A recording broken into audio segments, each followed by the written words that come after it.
This is an IT Solutions special presentation.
Dr. Leah Rue has a big idea: attract more women to science and engineering careers. As a young girl who loved building things, she helped her mother with home remodeling projects. Now, as a construction management professor at Minnesota State Mankato, she's a role model to her students and graduates as they become leaders in the building industry. Big ideas, real-world thinking. Minnesota State Mankato. Go further at mnsu.edu. Student Özlem Burin has a big idea: use economic analysis to improve global health care. Working as a nurse in her native Turkey, she saw how financial policy affected her patients' health. As a result, she's studying economics at Minnesota State Mankato and plans to use her knowledge to improve health care for people around the world. Big ideas, real-world thinking. Minnesota State Mankato. Go further at mnsu.edu.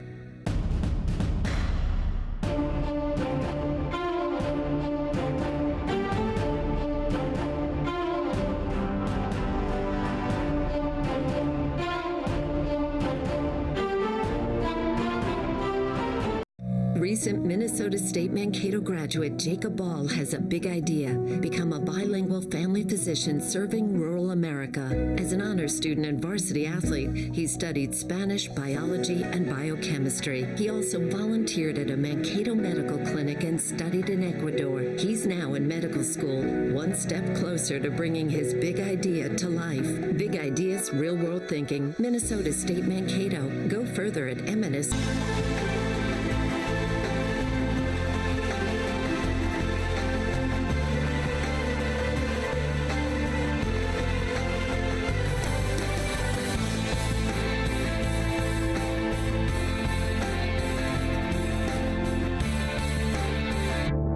This is an IT Solutions special presentation.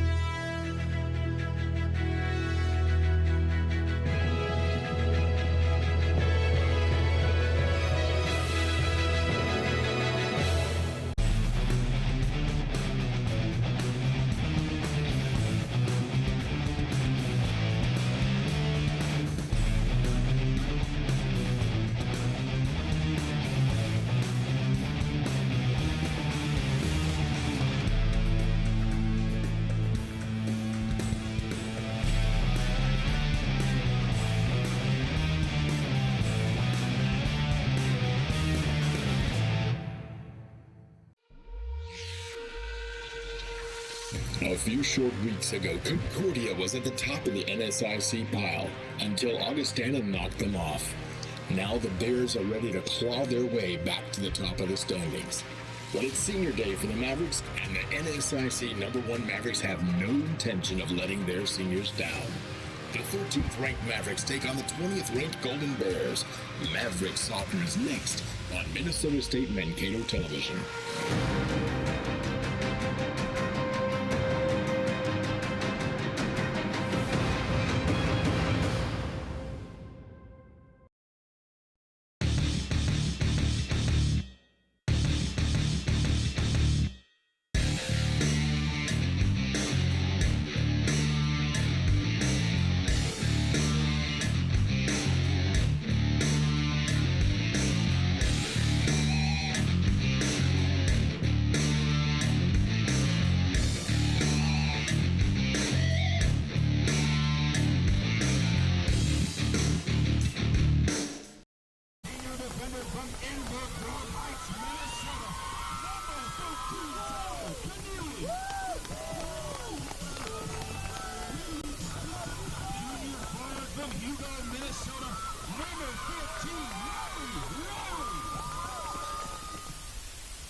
Minnesota, number 25, Abby Bajan. Hello. Where are you guys? Sophomore forward from Rochester, Minnesota, number 31, Nadia Rowe. I want to go stand down there. Senior goalkeeper, number 33.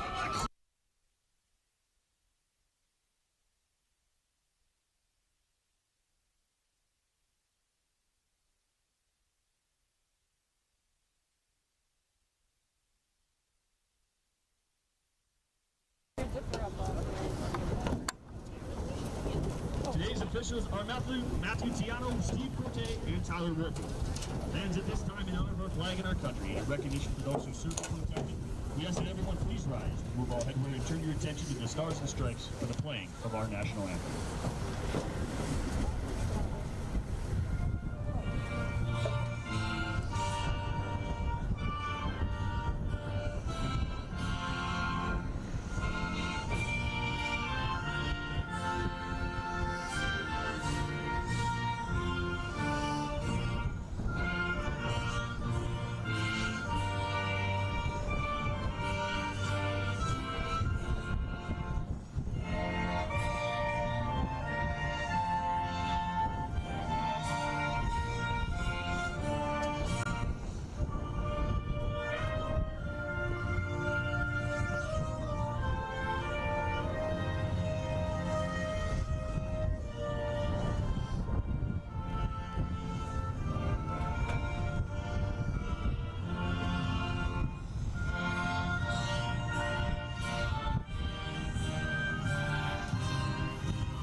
Good afternoon. Welcome to the 15th The NSIC's regular season title is on the line as the number 13 Conference hosts the 20 St. Paul Golden Bears. It is senior day for the Niners. Highlight goals as for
coming off of a 2-1 win at home against Arizona and a 4-0 win at Wayne State last weekend. Total watch for the Mavericks, sophomore forward number 4, Jenny Cutter.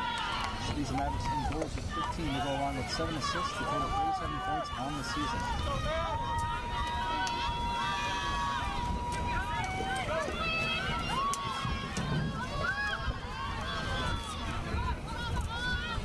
Runaway in Minnesota State in their home gold jerseys.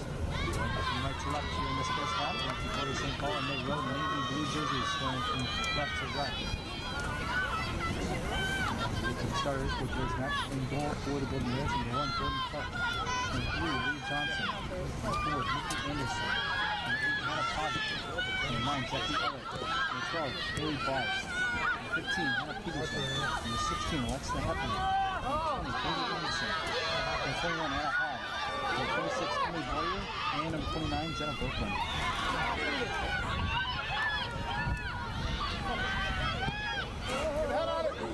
Playing one in. This punch out by Clark, picked up by Riley. And number 4 was Jenny Butter. Number 5, Lisa Duxini. Number 6, Luke Chacha. Number 7, Ellen Krieger. Number 8, Libby Spangler. Number 10, Brenda Sens. Number 13, Joel Vanille. Number 14, Molly Riley. 25, Olivia Jing. Number 31, Molly Riley. And in goal for the Mavericks. Number 33, Alexa Rebune. The goal kick as the sends it in wide. Clark and the Golden Bears.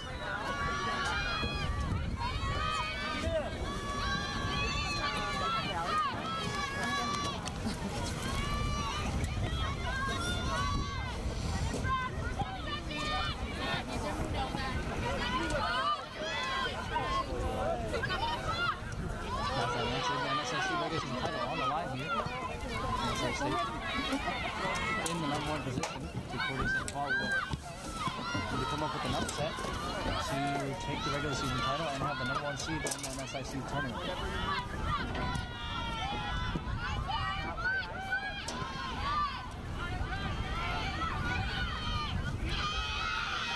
Sends on the far side, playing up for Fetter. Fetter playing off of Concordia.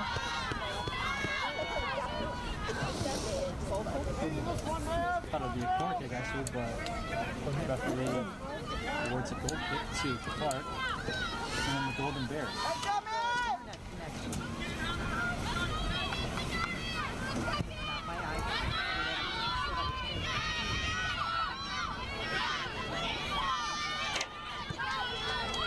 Peterson turns it over. Descends trying to play it up for Vetter.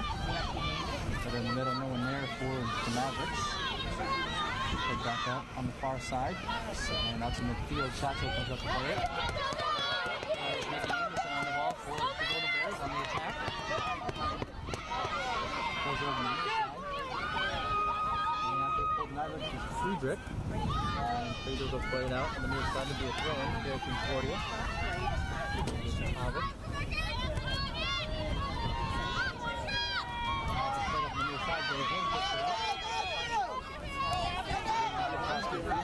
Speed comes in for Better. Back there is Hobb.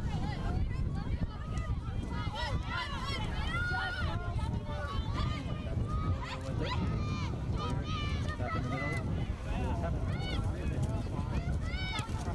And here's Hobb playing it up for Berkman. Duxini comes over for the Mavericks. We should have seen one team is highlighted today.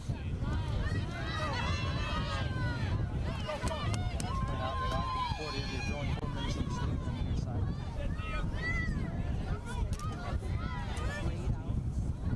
Friedrich getting in for Better. Better turning over as Pavic is back there for the Golden Bears. Pavic plays out the Mavericks going for Concordia. They get in Peterson.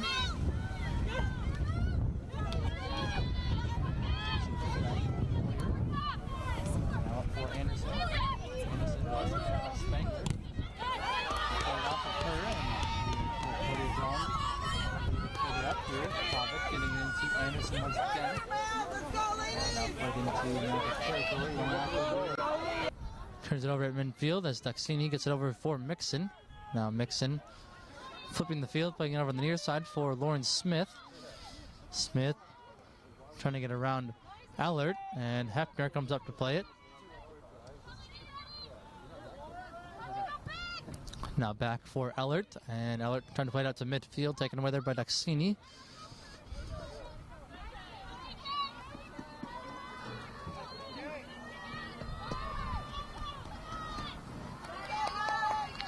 Keneally now to take the throw-in for the Mavericks, trying to get into Smith. Smith gets taken down on the near side. Foul called on Concordia. A free kick for the Mavericks. Number 13, Taylor Keneally, will let Libby Spangler take this free kick.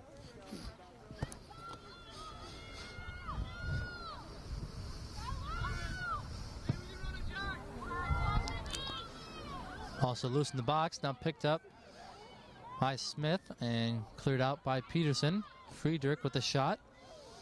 And Jordan Clark able to make the save there.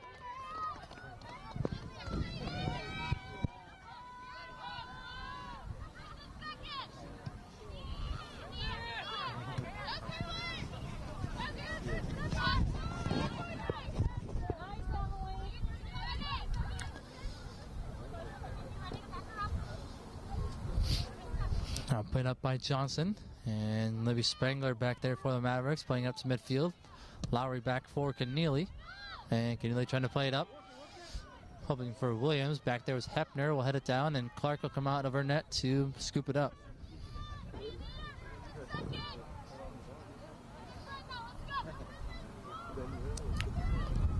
So far only one shot here in this second half, coming from Concordia-St. Paul. Shots are now 5-3 in favor of the Golden Bears, as Nikki Anderson playing out to Johnson here on the near side.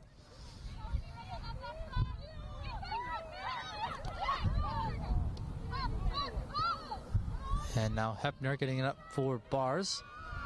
Bars pressured there by Duxini, and now ball deflected off of Williams. And Clark will come out of her net to play it. Off the head there of Friedrich, and in the middle. Played up by Duxini. Now Boyer back. Chacho comes up to play it out of her defensive position, trying to get it up for Lowry. Now he's Lowry in the middle, looking to make a run, and stopped there by Hepner. Now Concordia looks to go the other way. They get in the middle for Anderson. Anderson has it taken away there by Libby Spangler. Good job there by her as she plays over on the far side for Mixon. Mixon gets around Pavic, and ball deflects in the middle for Beijing. Beijing settles it down, gets it over for Duxini. Under 20 minutes to go here in the second half. Friedrich has it on the far side. Able to avoid Peterson, and now plays up for Williams. Williams couldn't control as Hobb plays it over.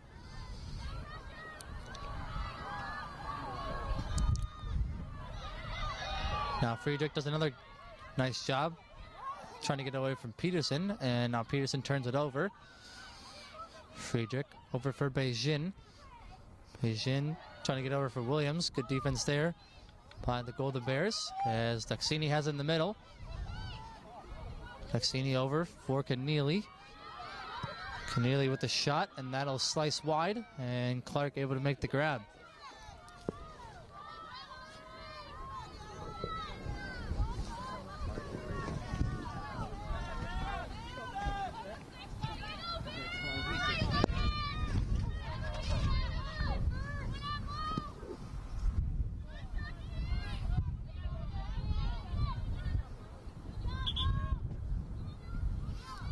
Now that goes out of play on the near side, throw in for the Mavericks, and we get some substitutions for Minnesota State. Checking back in is number 4, Jenny Vetter, and as well as number 27, Cassidy Joyce, and number 30, Claire Baresi.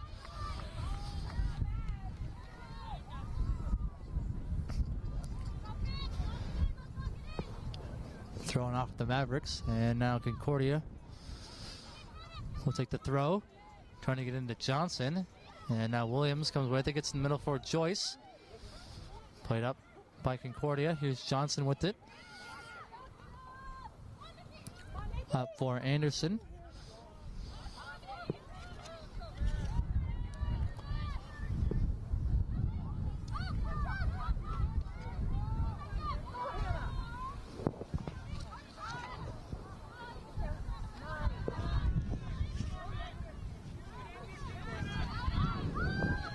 Now Baresi playing one up for Vetter. Header now, trying to get around Pavic on the far side. Pavic able to recover and play it out. We're throwing for Minnesota State.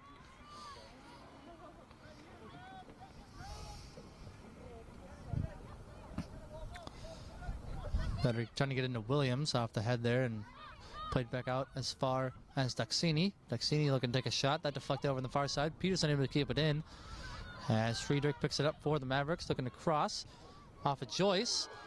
And Clark comes out of her net to make the grab.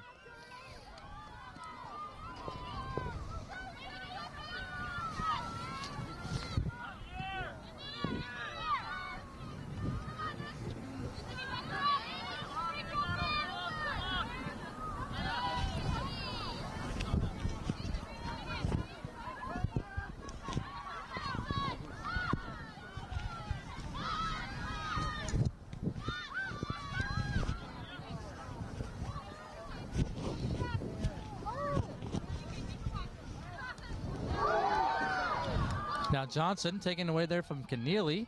And Keneally does a nice job able to recover. And played off of Johnson. And out of play. Really good job there by Keneally. As it looks to be Leah Johnson shaken up here on the near side.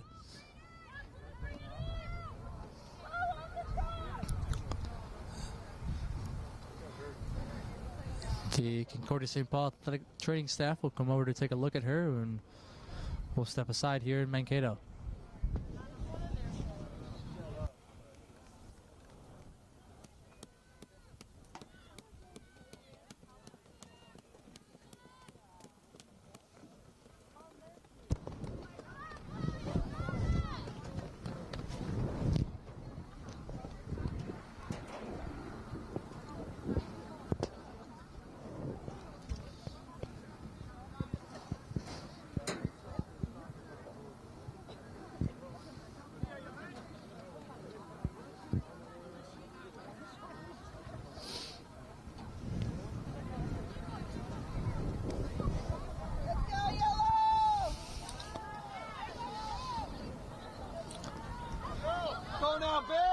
Johnson able to walk to the sideline.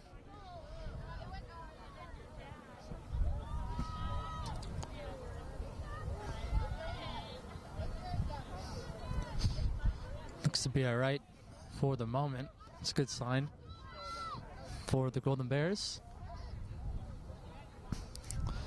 And with 16-11 remaining here in the second half, score is 0-0 between the Mavericks and the Golden Bears. Keneally will have a throw-in for the Mavericks. Oh no, keep it down here, Blue.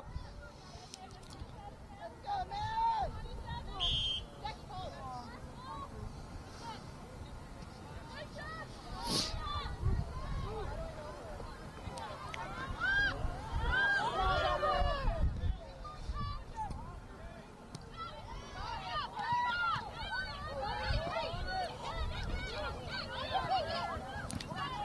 Now Anderson getting it over for Peterson. Peterson trying to play it in the middle for Ellert, and now touched over for Boyer. Boyer will circle back for Hobb, and Hobb will play it back up, hoping for Anderson. Anderson up for Katie Anderson. And now Vetter will come back to play it for Friedrich, and now up for Baresi. Baresi turns it over. Nikki Anderson has it. Plays over in the middle for Haley Bars, and now trying to find Peterson. Ball comes to Katie Anderson. Katie Anderson with the shot on goal, and she scores! Katie Anderson strikes first for Concordia-St. Paul.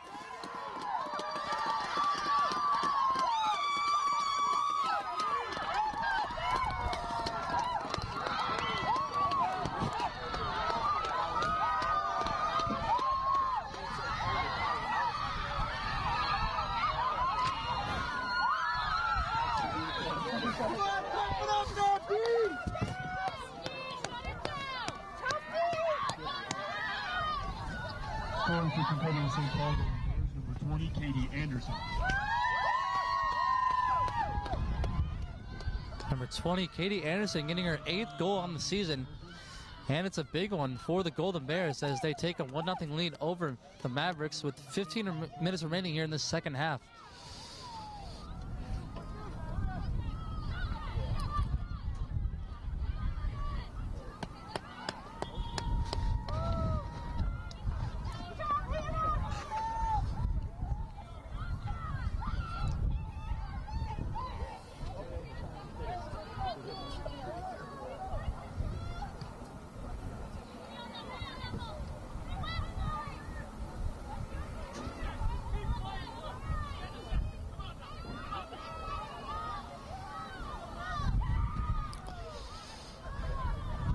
Now a series of throw-ins for the Mavericks on the far side. Here's Friedrich once again, getting into Vetter.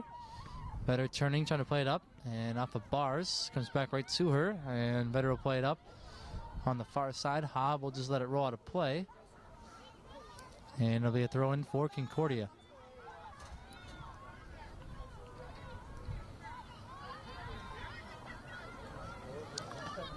Now a throw-in for the Mavericks as it goes off for the Golden Bears. And here's Molly Riley trying to get into Williams. Off the head there of Hobb, and be another throw-in. Number 4, Jenny Vetter to take this one. Getting into Riley. Riley lost it to Pavic, and now Duxini gets it up for Vetter. Vetter with a shot, and deflected in the middle. Punched out by Clark. Picked up by Boyer, and now Boyer will play it out as far as Keneally. Keneally trying to play it up for Joyce. And now in the near corner, settled down by Ellert. Now Berglund gets it back from Ellert. And now played out on the near side. Going to be throwing for the Mavericks as we get a substitution. Now number 10, Brenda Sens. Number 10, Brenda Sens checking back in as Lauren Smith will head off. Under 13 minutes to go here in this second half. Concordia leads it 1-0. And now Duxini picks it up in the middle. Good challenge there by Anderson, Nikki Anderson that is. And now Johnson goes back the other way. Gets it into Katie Anderson, the lone goal scorer. And collision there between Duxini and Anderson. Played back up by Spangler. Concordia sends it back the other way. Now it's picked up by Friedrich. And now settled down and cleared by Hobb. Friedrich heads it down for Duxini. And now touched over for Friedrich. Now across midfield, they get it up to Molly Riley. Riley trying to play it into space for Vetter. Vetter trying to cross. Ball goes out of play, out on the end line off of the Mavericks, so it'll be a goal kick for the Golden Bears. Now in for the state number 25, Abby Beijing, and number 31, Nadia Lowry. We get some more substitutions for the Mavericks as number 25, Evie Beijing, and number 31, Nadia Lowry both check in. 11.5 remaining here in the second half as the goal kick is played up.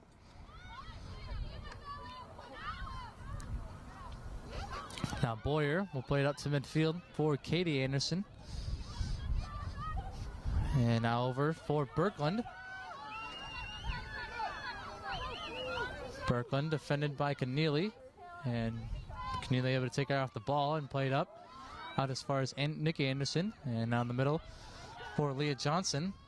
Johnson up for Katie Anderson. Take out the ball there by Duxini. Now Williams over for Riley. Riley trying to play it up. Couldn't get it past Hobb. As Anna Hobb will play it up across midfield for Katie Anderson. Now in the middle for Nikki Anderson. Nikki Anderson able to get around Spangler. Now played back out by Friedrich. And Haley Bars comes up to play it for the Golden Bears. And that'll go out of play on the near side. We're throwing for the Mavericks as we approach 10 minutes to go here in the second half. Mavericks are looking for an equalizer here in the second half. As Lowry trying to play it up into space for Vetter. Vetter able to race to it. Defended by Hobb. Vetter picks it right back up, looking to shoot on goal, and Jordan Clark makes the save. Be there, Clarky! Clark has been solid so far today for the Golden Bears in net. Has faced 3 shots and made every single save.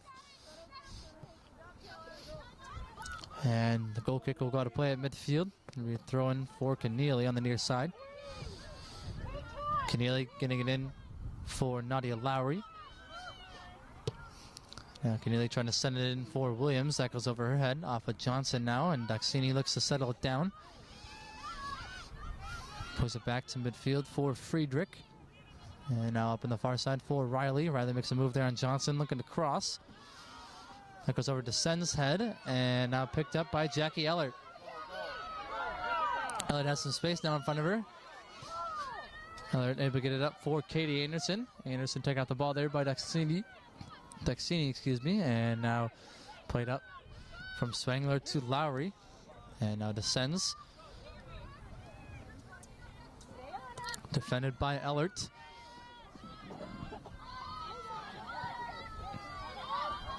Take off the ball there by Concordia, and Berkland played up for Anderson. And picked up by Spangler. Now Spangler played over on the far side for Friedrich. Friedrich now across midfield, playing it up for Riley. Riley looking to cross. That'll come all the way through and headed down by Peterson. Picked up by Beijing. And now Friedrich looking to take a shot. And Jordan Clark will make the grab there.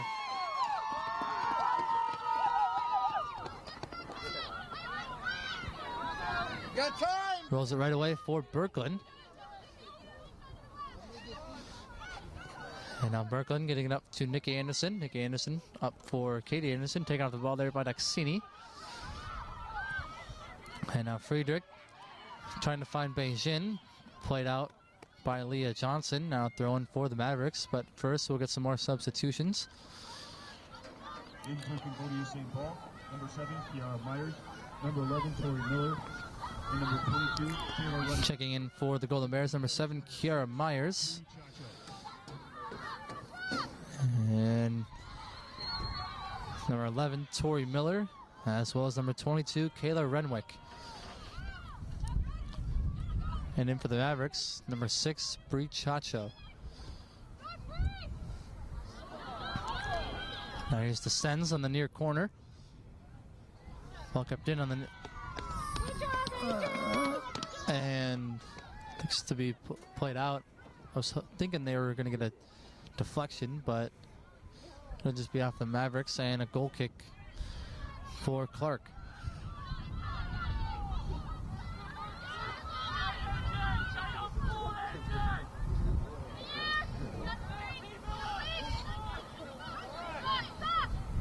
Under 7 minutes to go as it's picked up by Daxini. Played over for Taylor Keneally, and now Keneally playing up for Descends. Defending there is Ellert. And out to play out the Mavericks once again.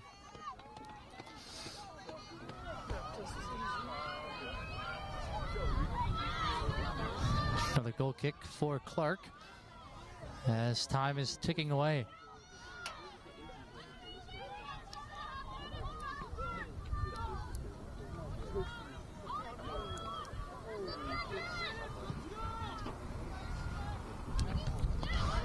Goal kick is headed up by Chacho and now gets past the Sens. And Hepner will play it out on the near side to be a throw-in for Minnesota State. Number 13, Taylor Keneally to take the throw. Trying to get it in to Lowry. That'll roll out on the end line.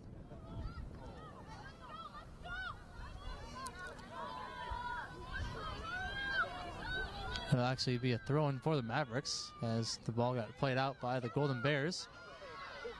They get it into Keneally. Keneally looking to cross. That gets played off a Hobb and now cleared by the Golden Bears. Spanger coming up to play it for the Mavericks. Now Berkland heads it up. Settled down by Daxini. Daxini challenged there by Kiara Myers. And Daxini back on it. Looking to cross for Vetter. Headed in the air by Hobb. And now settled down by Lowry. Lowry trying to play it in for Descends. That'll go out of play, and it'll be a goal kick for Clark.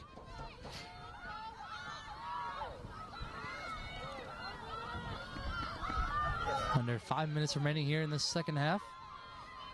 The Golden Bears lead the Mavericks 1-0 off a Katie Anderson goal. As Clark's goal kick is headed up by Duxini.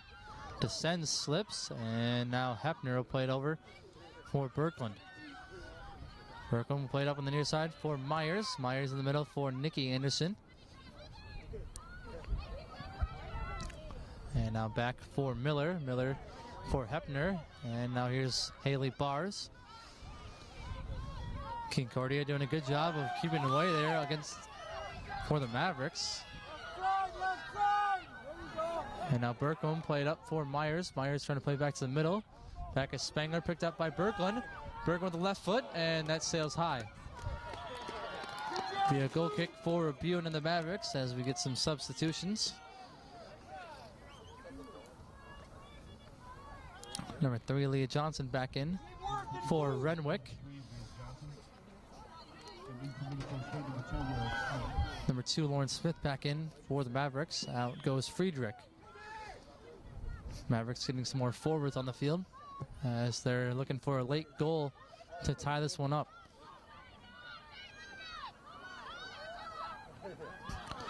Now here's Nadia Lowry across midfield, playing it over for Vetter. Vetter couldn't get by Miller, and now here's Hepner playing it over for Birkeland. And now up for Kiara Myers. Myers lost it to Keneally. And now Keneally will play it back into Concordia territory. Back there was Hepner trying to play it back up to midfield. Picked up by Lowry. Now trying to play it into space for Vetter. Back there was Hobble able to head it out on the near side. Kept in now by Descends. Descends looking to cross. Off of Vetter, and the referee says it went off of Clark's hands, so it'll be a corner kick for the Mavericks as we approach 3 minutes to go.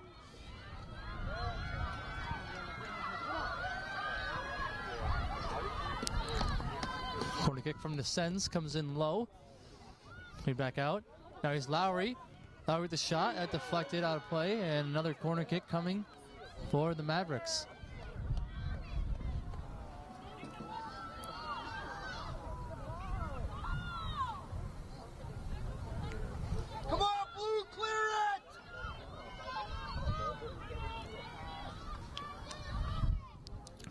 Descends will try again here in the near corner. Off to Duxini. Ball still loose in the box. They shoot, and it just went wide.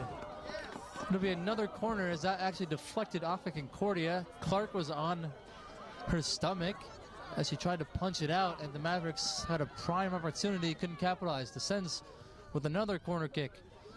Off the head of Duxini. Ball still loose at the back post, and Clark will come up to save it.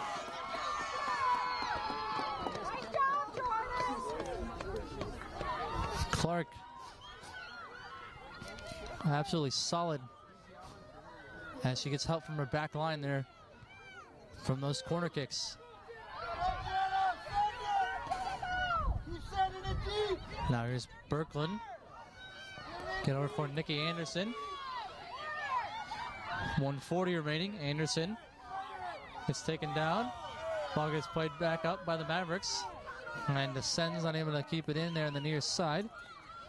It'll be a throw-in for Concordia as we get some more substitutions for the Golden Bears.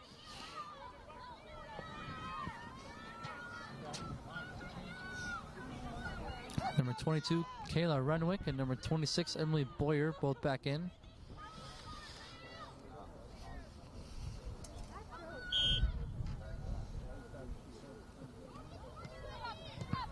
And now Renwick will play it in for Concordia. Now here's Kiara Myers with it. Myers able to get by Keneally. And Myers with it. Looking to take a shot, and a good save there by Rabune. Mavericks need to go quickly as we approach a minute to go here in the second half. They trail by 1. Here's Molly Riley across midfield. Trying to play it into space for Beijing. And that'll roll out on the end line. It'll be a goal kick for Clark and Concordia.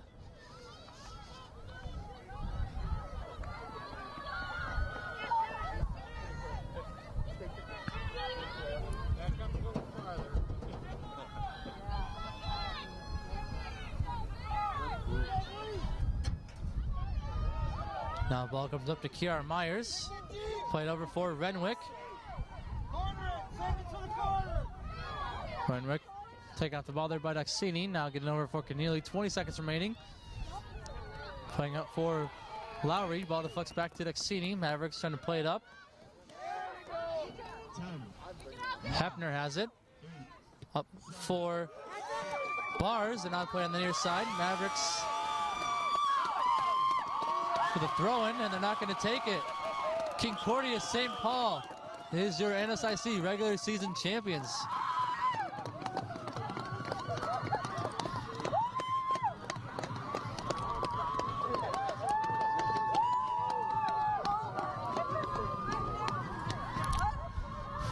The Golden Bears defeat the Mavericks 1-0 off a Katie Anderson goal late in the second half. And once again, are your NSIC regular season champions. They'll be ranked number 1 in the NSIC tournament starting next week.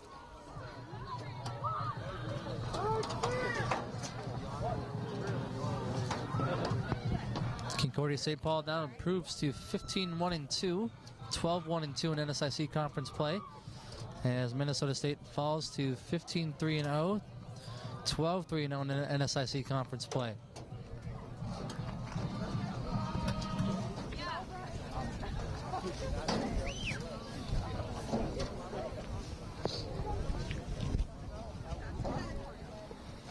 Final shots were 7-6 in favor of the Mavericks. Corner kicks were 5-1 in favor of the Mavericks. But once again, the Golden Bears defeat the Mavericks 1-0.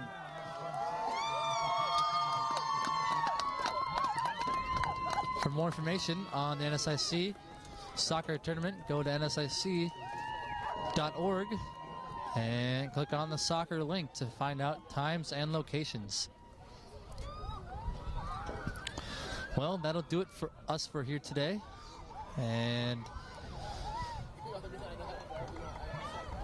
Mavericks will get the second seed in the NSIC soccer tournament. Seedings will be released next week as the tournament will be played in the highest seed city.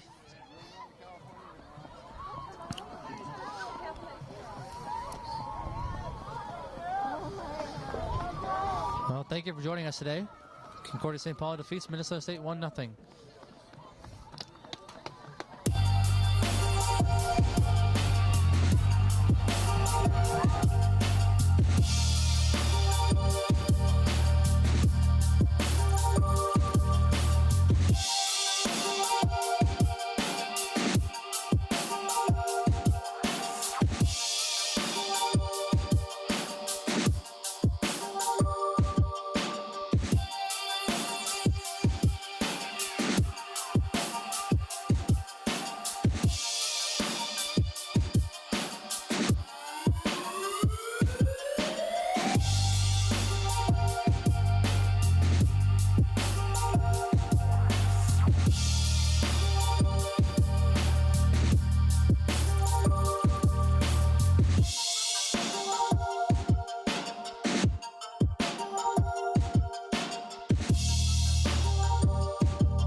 Minnesota State Mankato graduate Chuck Sherwood had a big idea: help students from his alma mater and help Minnesota businesses. Chuck is co-owner of Maverick Software, where university students help Minnesota companies test new software. 100% of Chuck's students have landed full-time technology jobs, building great careers on a foundation of great service. Big ideas, real-world thinking. Minnesota State Mankato. Go further at mnsu.edu.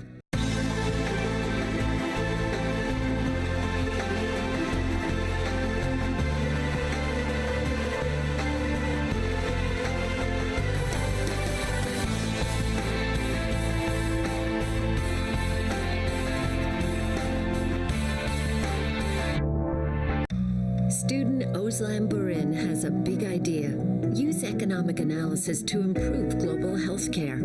Working as a nurse in her native Turkey, she saw how financial policy affected her patients' health. As a result, she's studying economics at Minnesota State Mankato and plans to use her knowledge to improve health care for people around the world. Big ideas, real-world thinking. Minnesota State Mankato. Go further at mnsu.edu.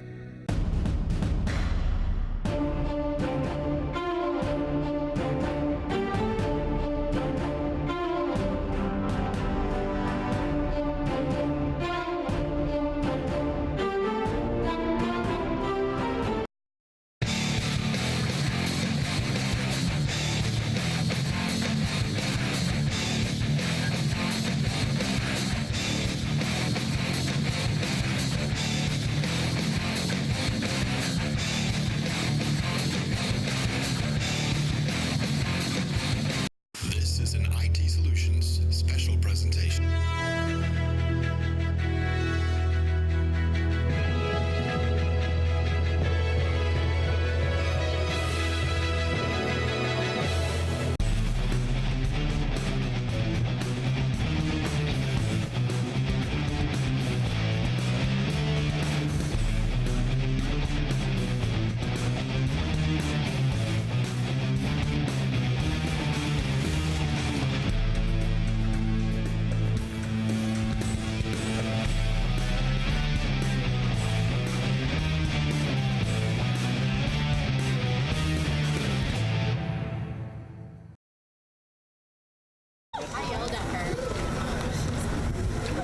A D2 CCA and COSIDA All-American First Team Forward and two-time NSIC All-Academic Team honoree from Castle Rock, Colorado, Dakota Wendell has played in 71 matches, including 36 starts over the past 4 seasons for the Mavericks.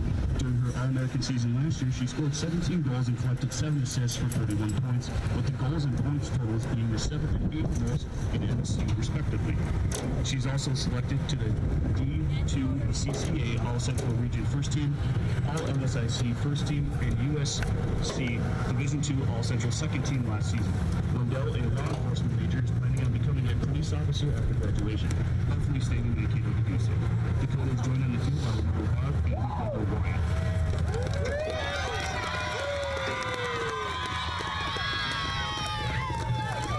In NSIC All-Academic Team selection from Park Ridge, Illinois, Taylor Barzowski has played in 47 matches as a defender for Minnesota State, including 12 starts. She collected the first 2 assists of her career at home against Minnesota Coastal on October 18th, and has played in a total of 1,741 minutes in her career. Barzowski is majoring in exercise science and wants to attend chiropractic school upon graduation. Taylor's accompanied on the field by her parents Arda and Josephine.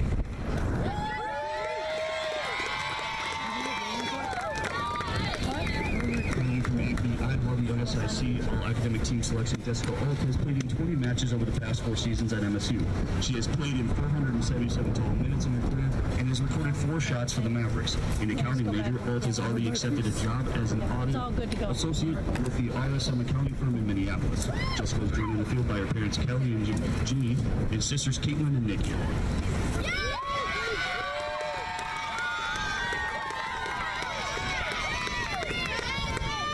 Two-time NSIC All-Academic Team honoree from Ankeny, Iowa, Sammy Stolk has played in 23 matches at MSU as a forward. In 260 minutes of play, she has recorded an assist and 6 shots in her career and has helped out this season as a student coach. Stolk is majoring in elementary education and will be student teaching next semester in both Kenya and then in St. Peter. Sammy is joined on the field by her parents Jim and Teresa and sister Emma.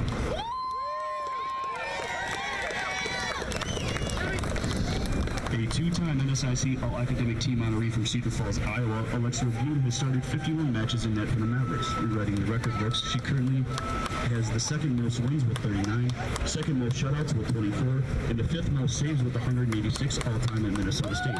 Bune is a management major and plans on pursuing a career in business management after graduation.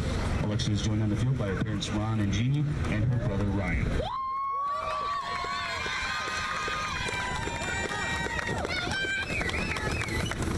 Fans, let's give our Maverick seniors another big round of applause.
Welcome back to another episode of the Maverick Insider. This week on Maverick Insider, I have Dana Schindler and Mara Kwam. They are part of the women's volleyball team here on campus. And they actually have been off to a great start to the year. They are 15-6 from the last time I checked, about 30 minutes ago. But they're coming in here and they're exceeding a lot of expectations this year, especially this season, coming from and starting off 2 years ago as a very young team. They come in here and they're just exceeding everybody's expectations, and it's actually a better environment this year, especially last Friday night against Northern State. That place was rocking, and if you actually have time to come in and show your support, by all means. But let's get to having a little topics of conversation. Coming into, well, obviously, with the NSIC conference, so what are the unique challenges and opportunities from both of your standpoints for just this conference continues to produce NCAA championship contenders? What is that like coming from a big high school where you came from in Chaska? In 2014, you won the state championship for volleyball, and then also I'm going to bring it to your standpoint of coming from a smaller town and not really well known. Yeah. It's been exciting. The conference is definitely a challenge. There's no games off. Every team is a tough team, and I think we get really excited about that. Each week is an opportunity to get better and to play a tough opponent that's going to challenge us and grow us as a team. So it's been really fun. Yeah, I would say it's like a big change, just like from high school moving into college. But I know we always say we wouldn't want it any other way. We would never want an unchallenging conference, and it just really sets us up for postseason. So I don't know, we love our conference. So when you say you never want someone who you know that you can obviously come and beat, does having these type of teams in your conference help you focus a whole lot more on what your task is that day, or just in practice in general? I think just in general, we don't have a weekend off, and makes us focus every single practice, every touch of the ball. We can't take plays off. We can't. I think it just sets us up in general. It's just really good for us to have that competition. Yeah, each day we know that upcoming weekend is going to be a tough match. So like she said, we don't take practices off, and we take every day seriously. So I think that does in the long run like build our endurance and our consistency for sure. And also I wanted to add, you're 3-4 against ranked opponents this season, something that I actually found quite astonishing. And then your next 3 opponents all happen to be nationally ranked. just like football, your head coach, Coach Rittenhouse Wilmuth, I don't know what you guys call it, Coach Lori. Does she like basically preach that don't look at that type of stuff, so you guys can actually focus on just what you're doing? And if that's the case, you guys were, if not a few weeks ago, when you swept your ranked opponents 3 matches, sets. Excuse me, I'm not a very big volleyball person, so this is just new to me. So when you all were coming through that little spell, did you feel like you guys couldn't do anything wrong in that aspect, or was she still like, hey, just bring back to reality, we just need to focus and keep going? I think rankings are hard, especially in our conference, because I think there are a lot of teams in our conference that are like, there's so many ranked teams that I think sometimes it gets in our head, and I think it does for other teams too, where if you're not ranked, you're like, oh, we need to be ranked, and we have people coming up to us like, oh, you have so many teams ranked in your conference, you guys have such good, and like sometimes it just comes back to like, rankings really don't mean anything. And yes, we do talk about how rankings are cool, it's cool to get votes, it's cool to get ranked, but in all, it's who's better that day, and we preach that a lot, is it's who's better that night. It's who's showing up and is going to be better that night. So we preach about not worrying about the rankings, I would say. Yeah, it's definitely something that's exciting, and it's a goal you want to shoot for, but one of our biggest principles is trusting the process that got us that success. So great, we swept the number 9 team in the nation, and that was a huge win for us, but the next day is just another game that's just as big. So we have to go back to the basic foundations and the technique that got us there the day before, without celebrating our success, absolutely, but not getting ahead of ourselves either. Fair enough. So both of you coming from the state of Minnesota, how has this sport, for someone like myself who never like grew up around the sport, didn't have a sister, didn't have all like the shining of the volleyball and all that nature, how big is the sport of volleyball in the state of Minnesota for girls who are younger than 18? Is it actually like a lot bigger? Because then you do see like Minnesota, Wisconsin, a lot of girls from Minnesota are going to those teams, especially going out to California, and it's becoming a volleyball powerhouse, if you would want to say that.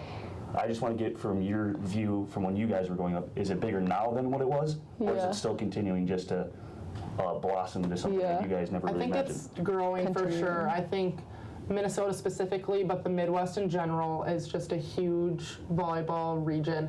And I think girls get excited about the opportunities that are right at home. We have the opportunity to compete in the best conference in Division II. That's right in our backyard. And for those going D1, girls want to go play for the Gophers. They want to go play for the Badgers. So I think it is really exciting, and it is a big part of their life for younger girls. Yeah, like you said, it's growing. I remember when I was younger, like playing club volleyball was like, coming from a small school, you don't do that because you play every sport. And like playing like a club or an off-season volleyball was like kind of an option, but now I have like a 9-year-old sister that wants to play club volleyball, and like I didn't start till I was like 15. And so like I think it's definitely growing, like the amount of volleyball tournaments that we have to work, even in Mankato, and just like go to, like, Minnesota's huge in volleyball. Like it's really big. Do you think that's because of the harsh winters that come about? So like girls don't want to go out and play soccer; they just would rather stay inside and play volleyball. Or do you think it's just the passion that everybody sees? Because I, to be honest with you, I watched one volleyball match in high school, and my team was not ranked, and I went to Prior Lake. So, Prior Lake. Don't judge me for that. I mean, come on now. But as you may know, being from Prior Lake, how hyped volleyball was there, seeing that type of atmosphere, I didn't know it was actually like that. Yeah. So coming here and then finally seeing an actual volleyball match was last year, your freshman year, your sophomore year. Is it kind of nice to see all the support that you're getting just from the general community itself, rather than just your family? Absolutely. Yeah, we just worked trick or treat with the Mavs on Sunday, and I remember there was like how many people came up to us and were like, we've never been to a volleyball game before, and we just came and it was awesome. Like, my kids want to go all the time, and like that's just like so nice to hear, because I think sometimes it can get football and basketball are the really big sport names, and volleyball's starting to get up there, and I think it's really exciting. Okay, one of the things that I would like to ask you, being a sports management major, this is a topic of, something that, everybody hears and has an opinion on. I just want to hear from a standpoint of people who are actually athletes here, who are, coming from, do you see the benefit of, let's say, supporting other people's, or supporting other athletes' sports?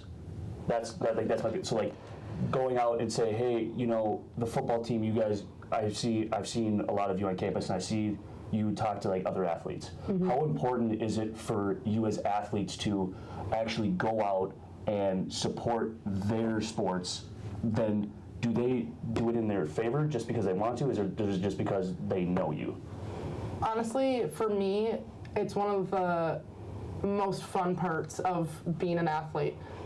I feel like we're able to recognize the effort and the time and the commitment that other athletes put into their sport out of pure love for the sport and pure love for their teammates. And we love to be that support system for them. Any chance we can go to a football game, basketball game, soccer game, hockey, whatever it is, like, we want to be there. We want to be their biggest fans. And we know that they do the same for us, not as an obligation, but because those are our friends and they want to support us as well. Like, the athlete community specifically at Mankato is incredible. Crazy. And like, it feels like a big group of friends, Yeah, I would say the same. I know, like, before I came to college, I had never gone to a soccer game. Like, I didn't have soccer at my high school, and I know a few of the soccer girls, but like, I've gone to so many of those games, and like, I love this. Like, I love like just supporting people that just like our Maverick athletes. Like, I don't have to be personal friends with them, but like, even like basketball, football, like, I just love going and supporting them, and they do the same for us. And like, even some people that I don't really know on the other like athletic teams are like, oh, I went to your game, like, that was fun. Like, I don't know, I think we all really like to support each other. Okay, I'm going to dive deep and get a little bit more individual oriented. Okay. So I'm going to start off with you, Mara. Okay. And one of the things that I was told that you actually got to put on the red, white, and blue, stars and stripes, whatever you want to call it, Yeah. but this summer and go down to Brazil with a teammate of yours, Morgan Olson. Yep. Can you talk to me about that experience and what exactly that you did down in Brazil? Yeah, so Morgan and I went in May, and we played 4 different Brazil teams. They were like club teams. They don't really have college athletics, but they were to the same like level as us. And then one of the teams we played was actually former pro athletes.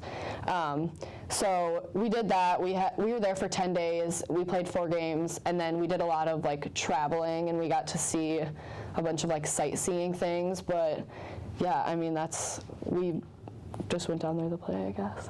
So I want to ask you this. Not many people get a opportunity to go to a different country.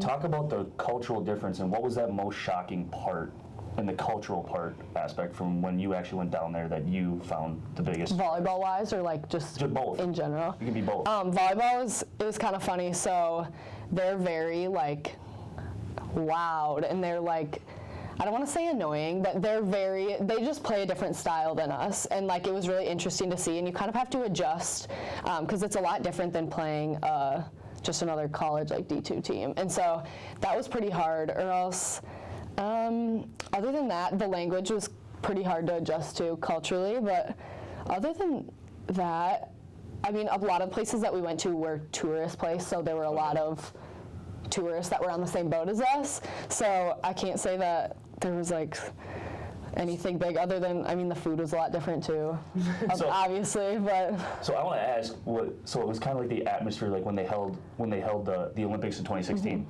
Like, well, I don't know what they're called. Have you ever seen the World Cup when they have like those Zumba things or whatever they're called? They like whip around and make those loud noises. Oh yeah. You know what I'm talking about? Oh, I forget I don't know what they're called at the top of my head, but like they whip around.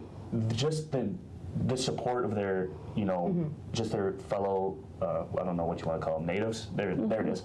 Yeah. But the support of their fellow natives and their their support of their country. Is it just prideful throughout when you were down there too? Kind of like it is like up here in a sense where like you do have a bunch of different, avenues to like go down in that aspect. Yeah, I would. Yeah. Even though you saw like the tourists. Yeah. Like we got to be like downtown area, and like it was very, like I would say it was very different than like what we see every day. And like we were obviously in a big town, but we were right next to like where the Olympics were held, which was like really cool. But yeah, it was cool too. We got to play with girls from other teams around the U.S. and like even their play of volleyball like was different than I think some of the things we're used to too. So like it was just like it was a crazy experience. It was really fun. And then now we're gonna go over to Miss Schindler here. So I don't know the terms, so just help me out. So Okay. Your position last year, talk about that. And I as a person who does the play-by-play, when I saw you this year, I realized you weren't in your normal position. Threw me off guard, didn't understand what it really meant, but just help me as a person who continues to watch and come and support you. Can you talk about that position change, and when did you find out you were going to make that change? Yeah, so starting back in high school, I was both a setter and a hitter. So I've had experience in both positions, and I love hitting. I've always felt a little bigger passion for setting. I love to be like that vocal leader. Lori always talks about like running the court, and I feel like everyone does that a little differently. I love having the opportunity to do that as a setter. So last year, I came in as a freshman, and you never know, you're never expecting to play, but you always want to be available and be the best you can for your team, whatever that might look like. So I had the opportunity to step into a hitting position on the right side, and I loved it. I felt comfortable.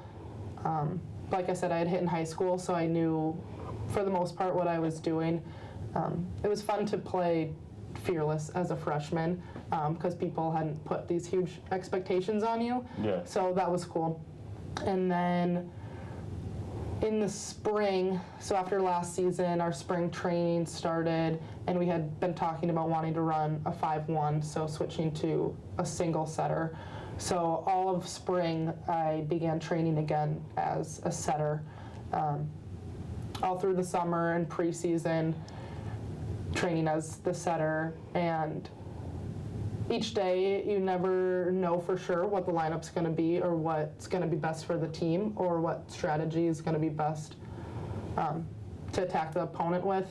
Recently we've been sticking with the 5-1 with myself as the setter, and I have really loved stepping into that role and running the court and kind of building those connections with my hitters and keeping that consistency.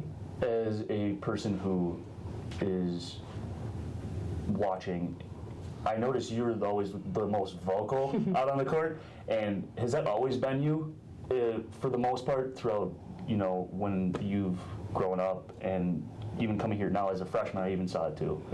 Is that always been you, or is it something that Coach Lori has instilled in you? No, I think that's always been my personality ever since when I started playing when I was 10 years old on the 12-year-olds team. I was always nervous because you never want to be the younger girl that's stepping on people's toes and trying to act like they're taking over. But I've always had a fairly loud and strong personality, so that's definitely transferred onto the volleyball court. I mean, that's never a bad thing. I mean, you always need those type of people to, Absolutely. Spark something and most likely get under the skin of some of your own teammates to try to, spark that energy that they sometimes have a struggle finding. For sure. Talk about the Berry Classic that you went down to Miami, had a actual wonderful tournament from by the looks of it, and there's a little bit of a hiccup with the weather when you were down there, I heard. So was that on your mind too when you were with the hurricane and all that? Oh yeah. When we were training and practice that week, I think we were a little nervous about it because we didn't know if they were going to keep the tournament or if they were going to call it off. Some of the other colleges around the area had closed, so we weren't positive if we were still going to travel. But for the most part, we knew it wasn't really going to affect us. We were just excited to get into competition. Once preseason's gotten going and you're getting in the flow, you're ready to start playing some other teams. So you're excited just to be there. Yeah. Couldn't have said it better yourself. Yeah, I couldn't have said it perfectly. So then we're going to go back to you. How was being a sophomore coming in and having expectations from your freshman year, but obviously surpassing those expectations and having this record that you now possess of the most digs in a single season as a sophomore with 551? Did that, as you kind of smirk, but talk to me about what was it for you? Did it really mean anything? Did you even know that you had set that record until the season's end, or did you know going into the game when you actually set it? Yeah, I had no idea. I'm not really a stat person. I don't look into stats too much, but going back to just it being my sophomore year, coming into my freshman year, I'd never been a libero. So my freshman year was definitely a lot harder than my sophomore year, which it is for most people. But yeah, coming into my sophomore year, I just felt a little bit more comfortable in the position I was playing. And training in the spring was hard, and it sucked, but I mean, it got me to where I was last year, and I think I just keep building off of it. But yeah, I don't know. I do whatever I can for my team. I do whatever I can to get the ball to Dana. So, yeah. So in high school, you were an outside hitter.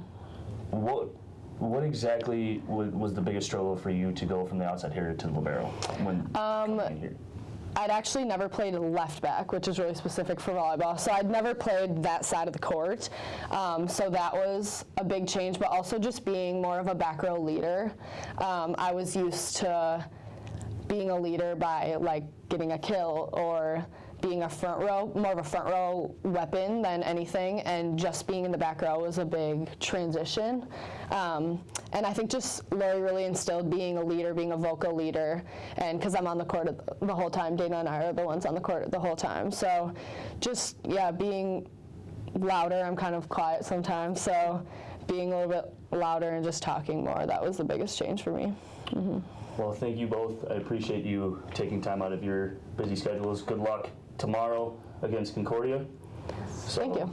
Yeah, thank you. I appreciate it. Yeah. That concludes this episode of the Maverick Insider. As usual, I'm your host, Brian Kelly.